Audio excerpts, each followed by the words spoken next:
Hey folks, Nick here from Another BookTube channel, and today I'll be reviewing Final Cut by Charles Burns. This is the newest graphic novel from Burns. I think it's been a long time since he's published a new story. He did have another book come out recently called Comics. It was Kommix, I think. But it wasn't really a story book. It was just pinups. It's like splash pages of comic covers that for comics that don't really exist. Just an excuse for him to be able to draw really weird sci-fi images in his style, which is great. But you can't sink your teeth into something like that. That's truly for just the art appreciating crowd, which I am. But I do need a little bit of a story to add something to my bookshelves for the most part. And that's what Final Cut is. This is an actual full story.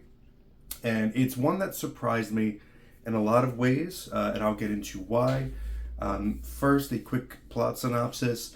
This is about a group of teenagers. I don't know if the time period is ever explicitly stated, but it's pre-cell phone for sure, who are making a home sci-fi movie. And in the process of doing so, it's mainly from the point of view of two of those characters who are trying to make connections with others and understand their place in the world. And it's a story about obsession and betrayal, but it's a story that deals with those things on a personal scale. Not it's not a overly showy book. There's not tons of blood and violence. It is very much an introspective type of story, and that's one of the reasons I found this pretty surprising, because when it comes to Charles Burns, I come to associate him with a type of horror, a sci-fi horror in which sci-fi elements from the story are present and they're directly affecting the characters within it. Going back to Black Hole, that was a story also about teenagers with ennui, who are just kind of bored and trying to kill time, but it was around this STD which mutated the people that would catch it. So there's that supernatural aspect that directly affects characters.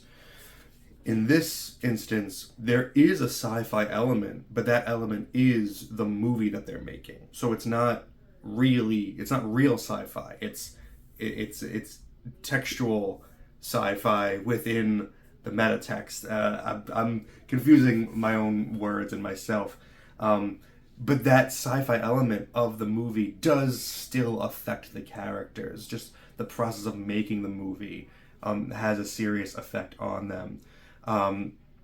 One of the main point of view characters is Brian, and Brian, he's kind of like the alien character. He feels separated from everybody. He doesn't quite relate to people. He's not great with social cues, and he comes from a home that he is looking to escape from, and he does that through movies. He is obsessed with the unreality of movies. He spends a lot of time in his own head, picturing what his real life would look like if he were able to film it. How would he make the scenes go? He also recaps movies that he has seen recently and romanticizes them.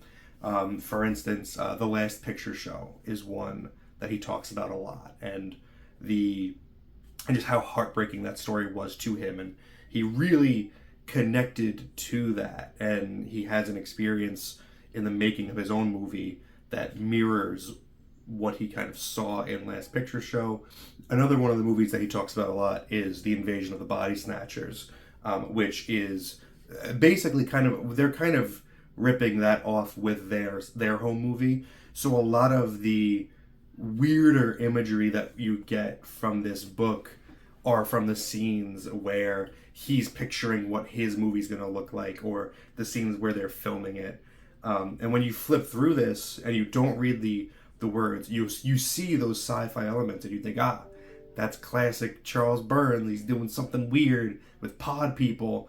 and it's like he's not really. It's an escape for the characters who are just very real, dealing with very real emotions and feelings of discontent and loneliness. And Brian uses the movie as an opportunity to try to get closer and form a connection with the girl who is their lead actress, Laurie. Laurie's the other point of view character, and she similarly feels a little bit out of place with this group, and she does feel a connection to Brian, but it's not as simple as like a romantic connection. It's more of a fascination, because she can tell that he is very inward and he's got a lot going on in his head. He keeps a sketchbook with him wherever he goes. She likes looking at his sketches even though she doesn't understand them, and I think it allows her to project on to what he's drawing and reflect internally and come to her own conclusions.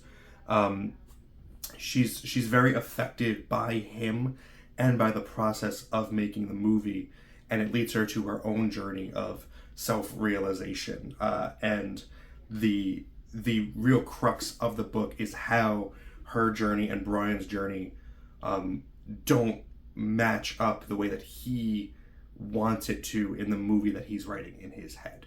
So ultimately, Final Cut is about just those fumbling, desperate attempts by teenagers to find connections with other people who are similar to them, finding your crowd, and the disappointment of not being able to find that sometimes, or thinking you found it and it just evaporates and it wasn't really there, and not being able to get that escape that you're looking for, and being stuck in the real world because he's trying to find order in a world that is, unfortunately to him, unscripted.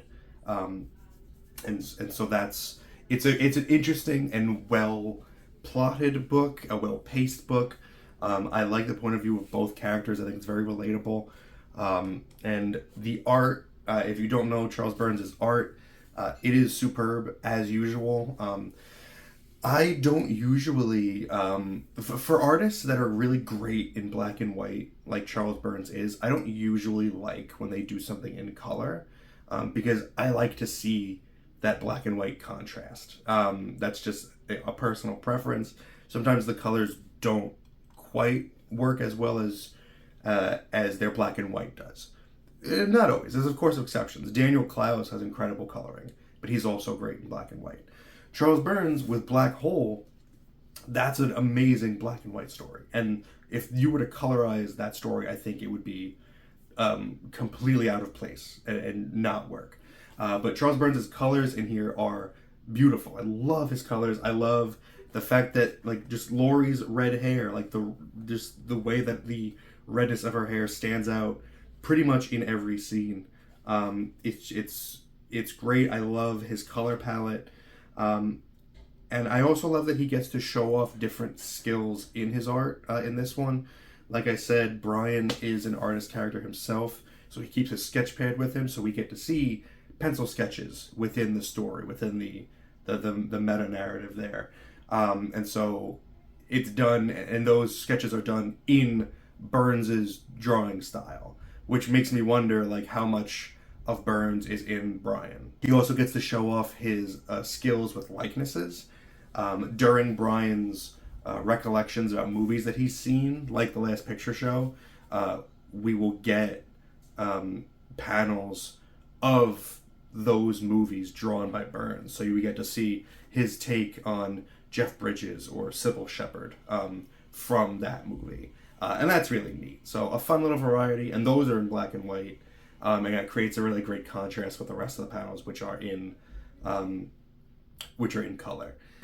So really wonderful art. Also love the packaging of this book. You know, obviously you can see it's an oversized hardcover.